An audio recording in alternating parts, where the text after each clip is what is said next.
All right, guys, welcome back. We are running a 2024 bow review, my setup, what I'll be running this year. So, running the same bow as last year, so it's a Darton Prelude 32. Um, it treated me pretty good last year. I mean, I have no complaints, and let's just say I'm not the easiest on my equipment. Been in my truck since pretty much the day I got it. And then all the backcountry hunts, adventure hunts, whitetail hunts in the boat. I mean, it's been beat to crap and solid. So, really love that, and it's done me a lot of good. Can't complain about it. Kind of bumping into the accessories, I guess. Let's take this quiver off here. See a little bit. Bumping into it. So I guess we'll talk about the rest. It's a QAD rest. It's the HDX. So I used to run a trophy taker rest, which was another fall away rest, but it actually wasn't enclosed. Shot great and everything, but when it comes to hunting, it's nice to have one that's enclosed. You're out there spotting and stalking and stuff. You don't want it bouncing around, bouncing out. You don't want to have to worry about it. So I like to keep it simple around here, and that's what we went with. So into the sight, running the HHA Tetra Max. It's actually supposed to be a 4-pin. It's modified. I'm pretty blind, so I don't like all the clutter. So we've cut the bottom pin out and made it a 3-pin. This sight, I can't speak highly enough about. Like I said, got the bow, put it on, and I've never touched it unless I've changed my arrows. Never. It's been in my truck, rides in my truck, like I said, all the time, on the boats, every one of my hunts. Been beat around. I fell on it, and never had to touch left and right, up, down. I mean, it's great. Can't speak highly enough about it, like I said. And then stabilizers. So I used to run just a front bar. As you can see, I run front and back now.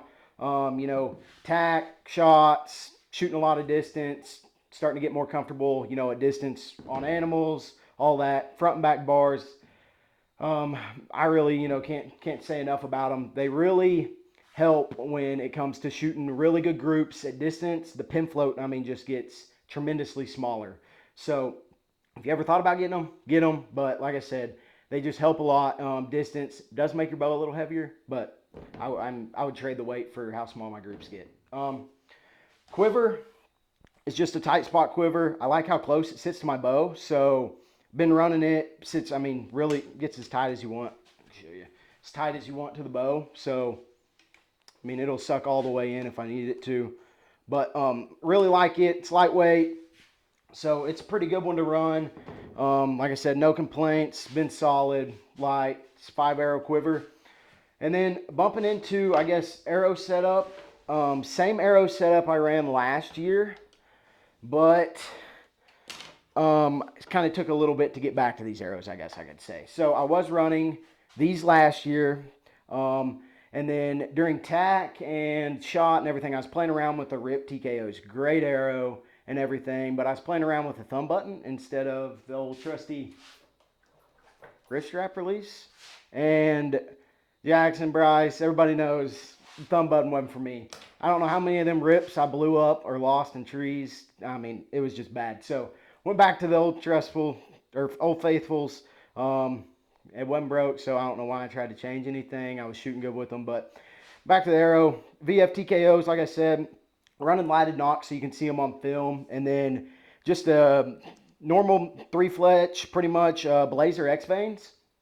It's gonna be a 1-degree offset. I really like them.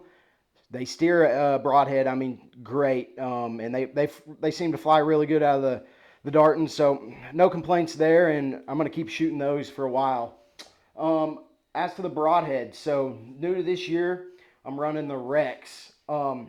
Great broadhead. This one right here is the XP. It is a 1.8-inch cutting diameter. We've ran them through, I don't know, countless pigs, and they just blow right through. Still sharp.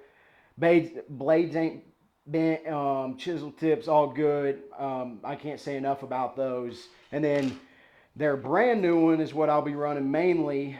Probably 3 of these, and then 2 of the other is the REK HXP. So it's their hypercuts.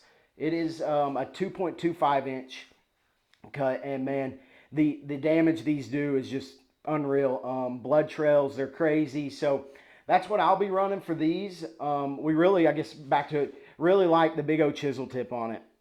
If you, hit a deer in the shoulder, don't make the best shot, we really like the chisel tip because it'll blow through just about anything you shoot.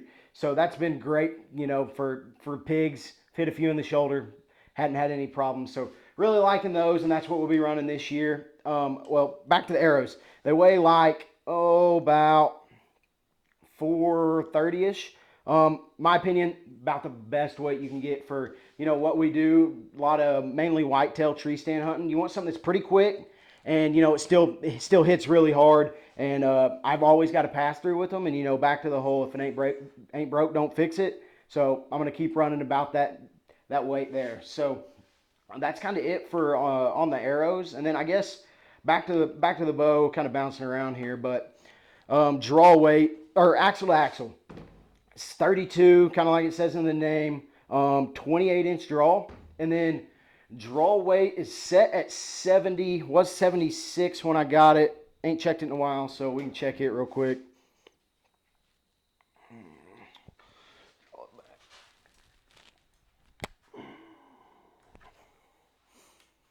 Looking at 68.88, so a little less than it was when I got it, but still solid. Like I said, ain't gonna mess with strings this year. Definitely need some new ones, but it's gonna last at least one more year, and then we'll throw some new strings on it. The bow, like I said, it's been great to me. But that's the main setup and everything I'll be running this year for 2024. We're excited about it. Got a lot of deer that we kind of got on the hit list and everything. Got antelope hunt coming up, and maybe some Oklahoma muleys. So that's what we'll be running for all that. Like I said, great setup. Loved it. Bow I've shot for a little over a year. Arrows, everything. The only difference is the REKs, and we're super excited about those. So that's what I'll be running for 2024.